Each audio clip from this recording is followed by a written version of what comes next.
Hello and welcome to After Sound Review, and this time I will review a very unique collection of my friend, and this is the Flare Audio Flares Pro. First of all, thank you for my friend Kevin Lee who have provided me with this review unit so I could review them. And just like usual, I will review them from the build, fit, frequency response, sound, and comparison. Right from the build quality itself, for me this Flare Audio Flares Pro is really humble, but do not get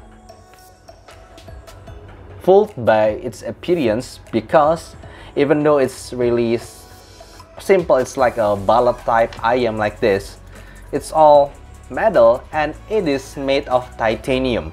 Yes, it is really robust and also quite light at the same time, and that's just the perks of using titanium. And it is using this kind of cable, and unfortunately the cable isn't detachable. And the unique thing is the detachable side is actually on the Y splitter. So here is the connector actually, and this is actually really detachable like this. This is using MM6 connector. So this is really different from any kind of IM maybe that you have tried, that usually the connectors is placed under or near the housing, but in this Flare Audio Flares Pro, the connector is on the Y splitter.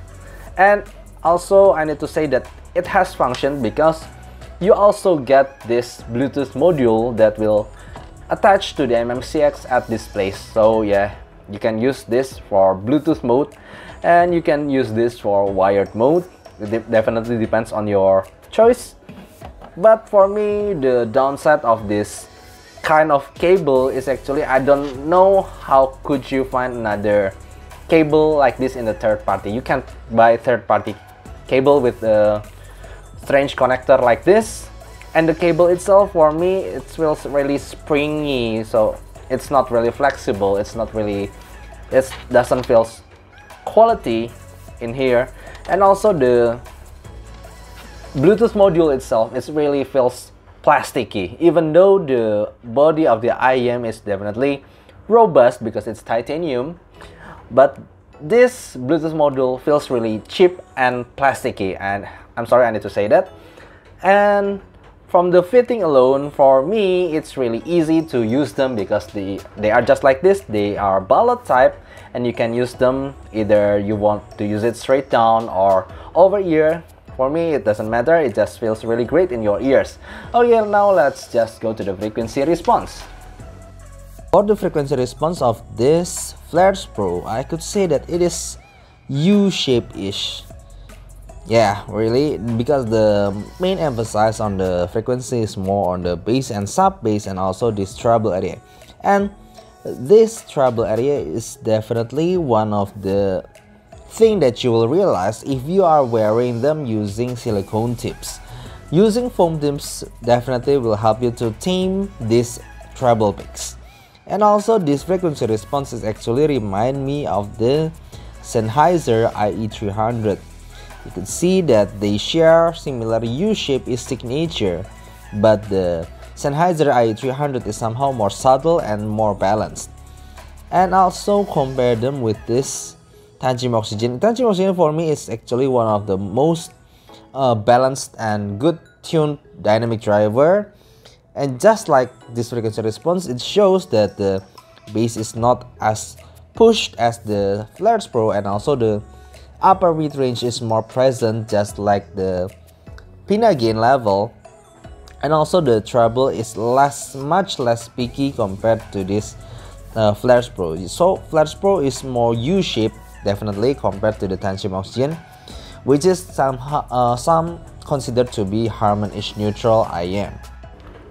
For this Flare Audio Flares Pro, I'm using my iBasso DX160 to test them, and also when I connect them through Bluetooth, I also using my Samsung Galaxy S10 Plus. And here's what I found, that it's not really hard to drive. My Samsung Galaxy S10 definitely could drive them well, but the thing that you need to really pay attention to is the ear tips. because the ear tips is definitely giving a huge role in the how it sounds. Using the stock silicone tips, this is the stock silicone tips, it sounds really harsh in the treble section, around the 8 to 10k around there.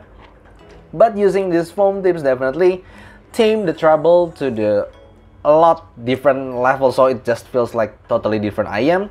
So I'm 100% telling you that you should try them using foam tips. When you try them, don't really use silicone tip because it definitely sounds a lot harsher than the foam tips. And using the wired module with Bluetooth module, changing from the wired one to the Bluetooth module, for me it doesn't really change the tonality, it just gives a better clean presentation using the wired mode. So I'm definitely using wired mode more than the Bluetooth mode. Okay, let's just start from the sound. For me, it's definitely feels U-shaped because of the emphasis is much more on the bass and also in the upper treble, and it definitely have this kind of huge soundstage feeling that you get this sense of space, that as if you're in a theater or you're watching a live performance. So it just feels a little bit far from your perspective, but it definitely gives a really good sense of soundstage. From the tonality itself, starting from the bass, it's definitely one of the most emphasized factor here because the bass is really punchy, the bass is really quite thick and deep. It's also giving this kind of wow effect when you're listening to some orchestral songs, let's say songs from Hans Zimmer like the Pirates of Caribbean soundtrack, or maybe you're listening to soundtracks from the Lord of the Rings, or maybe like Kung Fu Panda. That's a lot of soundtracks that gives a lot of, you know, this booming bass effect that gives this wow effect to the movies, and this bass definitely gives that kind of feeling. But at the same time, it's not really fast, so I'm definitely not recommending you who love speedy bass, like for example for rock music, to use this flare because it's quite slow. Actually the bass is just really punchy and giving this wow effect, but at the same time it's quite slow for me. And the mid-range for me, it's a quite mixed feeling because whenever I use this silicone, even any kind of silicone I have tried, I have a lot of ear tips here and there's no silicone tips that could help this treble pickiness for my ears. It's always there, it's always piercing, and it always hurts my ear. So I definitely cannot hear them using the silicone tips when I hear vocals. It's just, there's a lot of sibilance, there's a lot of metallicness in the S pronunciation. I'm definitely giving you tips that you need to use the foam tips. And for me, even though you're using the foam tips, it doesn't really completely annihilate the plasticness, the metallicness of this you know, sibilance. You still hear that in some kind of song, but not all songs. Like the one when I try to use the silicone tips, is definitely on the all songs that I've tried, there's a sibilance. When you try the foam tips, it definitely gives that very different sensation. And for me, using the foam tips, the sound is actually quite warm, but with some airiness in the S pronunciation. Yes, there's still treble picks there, but actually the sound is quite warm, and the positioning of the vocal is actually quite distant. It's not as intimate as you might want if you're hearing for vocal songs like Olivia Ong or Diana Krall. I don't definitely recommend them. It just definitely feels some kind of sense of distant when you're hearing to the vocals. And then the treble, like I said, when I'm using the silicone tips, it's definitely hurting my ears, especially when I hear cymbal crash or when I hear saxophone or even violin. It's just definitely quite piercing, and using these foam tips definitely helps a lot, but still a little bit tinginess from the cymbal crash. I still feel that it's just way more better, and it's actually quiet control using the foam tips. So it's definitely mixed feeling, but if I have to say, I don't really like this treble because no matter what kind of tips I put at it, it's still quite splashy to hear, at the upper notes. It's not your regular 6K sibilance, it's around the 8 or 10K sibilance, so it's quite different, but nevertheless it's still sibilance. Okay, but the unique thing about this Flare Audio Flares Pro is definitely the soundstage. It is one of the most huge soundstage that I ever heard from IM. I'm not saying this is huge and open like the one I found in the LCD i4 planar open IM. It's just giving you the sense of space. Like I said, it's just giving you a sense of space as if you are in a theater or you're in a cinema, you're watching movies, or you're seeing a live performance. It's just giving you the sense that you take a few steps back from the performance itself and you're watching it from quite far. And it somehow really works for live music, or for example the Hotel California live in MTV 1994, and also when I'm hearing orchestral music. At the end, the separation level is actually quite good. So even though the bass is quiet, giving you this majestic wow effect while being not really fast, it just gives you simply a lot of detail in the mid-range and in treble, even though they feel quite distant, but you still hear that kind of a lot of details from the music. So for me, that's quite excellent. But again, saying that this is coming from a single dynamic driver, it doesn't really show as good separation as from the multi-driver IM.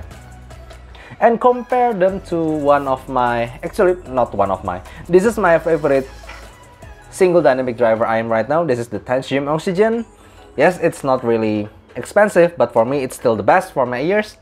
The Tantrum Oxygen is definitely cannot give you that sense of space from soundstage that I said when I tried this Flare Audio Flares Pro, but in the tonality part and also the timbre part, for me Oxygen is much better. It's more organic, it's more natural, it's much smoother even though you're using silicone tips, and the bass is actually more controlled, the vocal is actually more forward, and the treble is much more natural while still being quite sparkly. It never hurt my ears, it's just playing there safely and really organic. It's just the thing that I love the most about Tantrum Oxygen is actually how real it is sound to my ears, while the Flare Audio Flares Pro actually giving me a little bit of kind of different kind of naturalness. It's not really natural for my ears because of how the vocal is positioned, and also how the treble is quite splashy at times. So for me, if you're really looking for a natural tonality, I'm not saying that this Flare Audio Flares Pro is for you. It's just really different kind of IM, and this IM, I could say it is a really unique IM because I don't really get this sense of pace that I'm saying again and again in any other kind of IM. I can only hear them using this Flare Audio Flares Pro, and this is actually what I hear too when I had my Flare Audio R2A and when I tried the R2S and also the R2 Pro. The unique thing about Flare is how can they give this sense of space, of huge soundstage, but actually their weakness is still stays the same when you're using silicone, no matter what kind of IM that is. Like I said, I have tried the Flare R2A, R2S, R2 Pro, and right now this is the Flares Pro, the second generation. It's still there. So this is not a great IM, it's not the best dynamic IM. I could say that this is one of the most spatial dynamic IM because how unique it sounds. Okay, I think that's it. It's really unique IM. I hope you enjoyed this video. If you have any question, please write down in the comment below, and see you next time. Bye bye.